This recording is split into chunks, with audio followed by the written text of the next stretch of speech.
Viruses! Whenever we talk about taking old computers online, someone invariably says, "You shouldn't connect that to the internet. It's not secure." "Well, that thing hasn't had an update since 2002. You're gonna catch viruses." But is that really true? Or are old computers with outdated architecture simply too obscure to be targeted with modern malware? Well, today, through the magic of not being very scientific at all, we're going to try and answer that question by connecting this 21-year-old Power Mac G4 directly to the internet with no protection. We'll browse the web, click on every risky link and download that we come across, and hopefully answer that question. Just how dangerous is it to surf the net with a decades out-of-date computer? So stay tuned.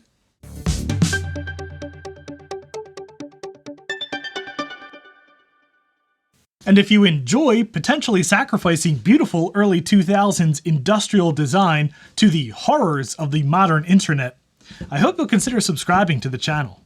No Macs were harmed during the filming of this episode. So let me start this off with a big, giant disclaimer. Don't do this.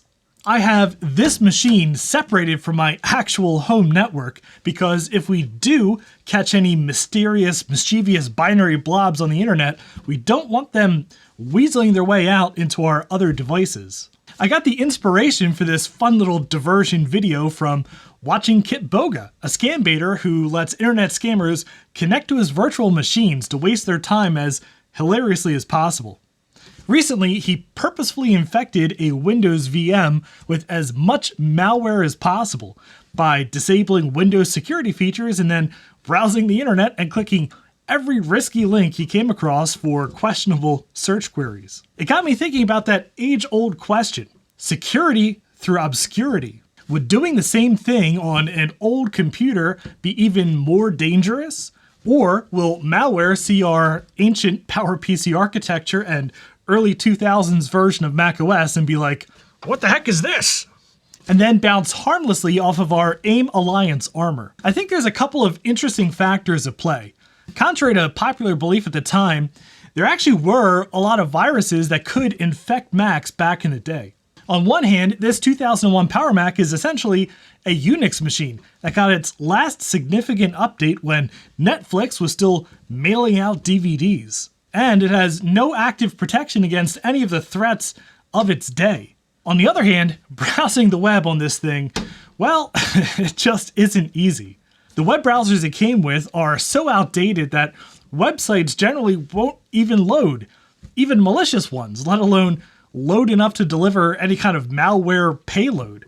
The last version of Firefox that's compatible with OS X Tiger on PowerPC was 3.6.28. released more than a decade ago. And the most popular browser of today, Google Chrome, well, that was never released for PowerPC Mac. Now, there are some newer, modern-ish, hobbyist-led browser projects that do run on this Mac and give it a relatively modern browsing experience like 10.4 Fox and Interweb, and these will likely be our best bets at getting some web-based malware to at least attempt to infect us.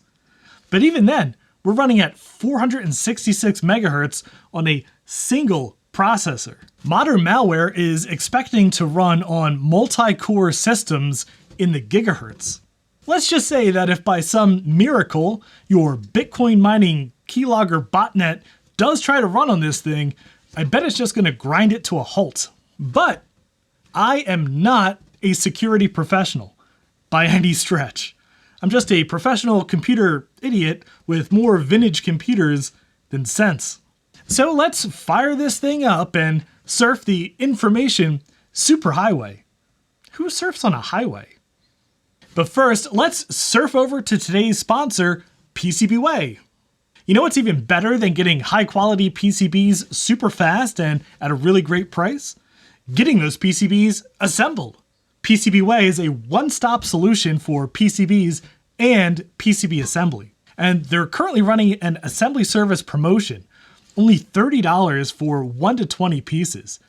PCBWay can do component sourcing, meaning that turnkey boards can be at your door with as fast as a 24-hour turnaround. They can assemble all sorts of PCBs, including flex PCBs, rigid flex PCBs, and they can do through-hole and surface mount soldering. And they have all sorts of impressive options. So if you have any PCB needs, I hope you'll give PCBWay.com a try. So this machine is a PowerMac G4 digital audio, which came out in 2001. And I picked this machine up from my friend Brian. And yeah, sorry Brian for putting this machine through all of this trauma here and using it as a guinea pig, but I'm sure it will survive. But anyway, this is the base model 466, which is the slowest. I've upgraded it to 1.5 gigs of RAM just because I had that laying around. And it also still has the original 40 gigabyte spinning hard drive in here just for authenticity's sake. I've put a fresh install of macOS 10.4 Tiger on here straight from Retail Media. And I've run all of the updates, so this machine is as secure as it can be. Oh, and I also have screen capture working, so yeah, we're getting more professional here at Action Retro. Okay, we actually do have a Safari and a Java upgrade available, so yeah, I'll go ahead and run those just to give this machine as best of a chance as I can. So I've got three choices of browser here. We have Safari, which is, of course, Apple's default browser and probably the least updated of the three. We also have Firefox 3.6 and the latest version of Interweb PPC, which is a modern-ish browser for PowerPC Macs, which you can download for free from the Macintosh Garden. I'll definitely link that one down below. But I think we can probably rule out using Safari, even though technically it should be the least secure of the three. The problem is it probably won't actually connect to a lot of these websites that could serve us malware. Yeah, unfortunately, I think we'll have to say goodbye to Safari. And next up is Firefox, which is about 2 years more recent. So, well, look at that old Google logo there. So this should be pretty insecure. Oh, look, we can't connect. Okay, what kind of searches would yield the most sketchy results possible? So probably free Minecraft hack download. And no. So I still think that this browser is probably too old to get to a lot of the juiciest sites that we're going to get our best chance of malware from. So let's go into Interweb PPC. This browser will allow us to connect to, well, pretty much any modern site. And the only real hindrance is going to be the speed of the computer itself. So let's see, free Mac software cracker download. Again, don't do any of these searches yourself because probably you will get malware. All right, let's see. cmacked.com doesn't seem legitimate. All right, let's download Adobe Photoshop 2022.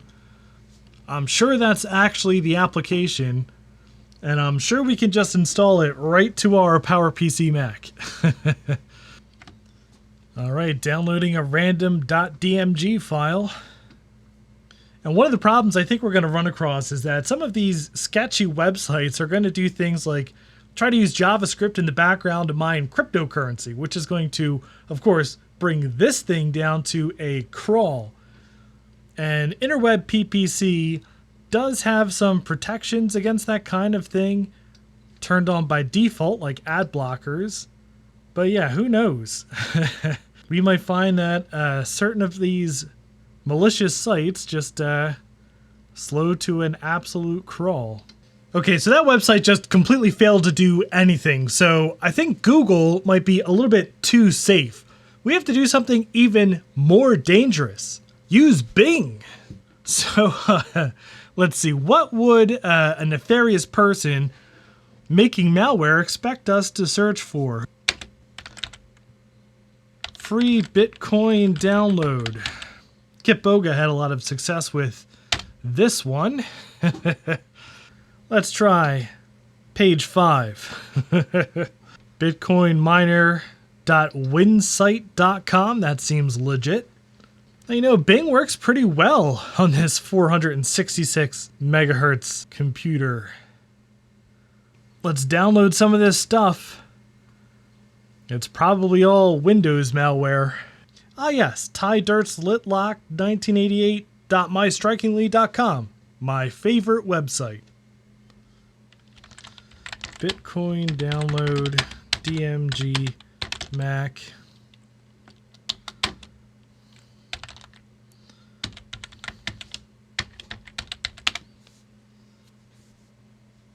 Ah yes, a download link inside a PDF. Perfect. Wow, internet miscreants really love these Weebly domains. Ah yes, the official Mac App Store on tagever309.weebly.com. Absolutely, I'll download this. Yes, download file from access denied. Son of a gun.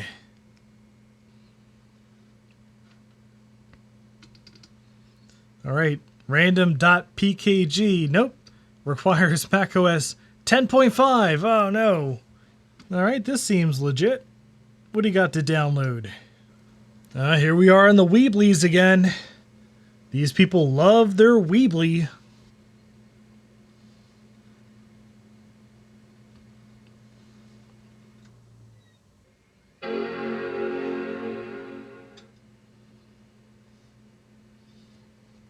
Oh, well, the computer just shut down. That's a good sign.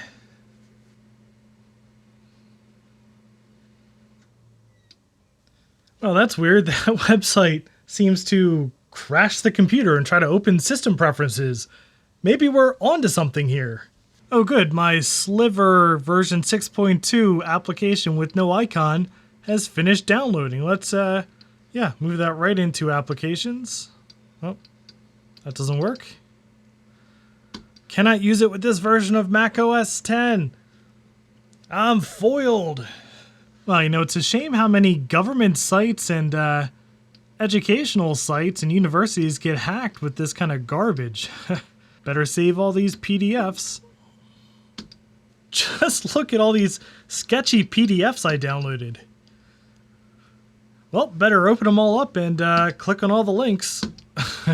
Couldn't open file. Yes, all the best links are inside of PDF files.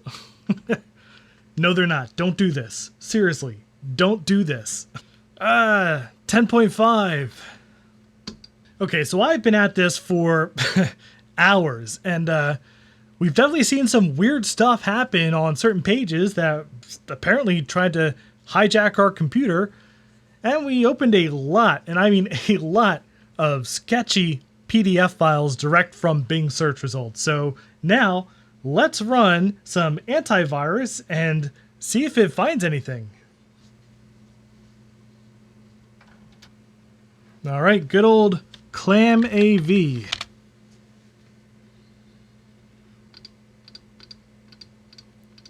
All right, let's give it a good scan.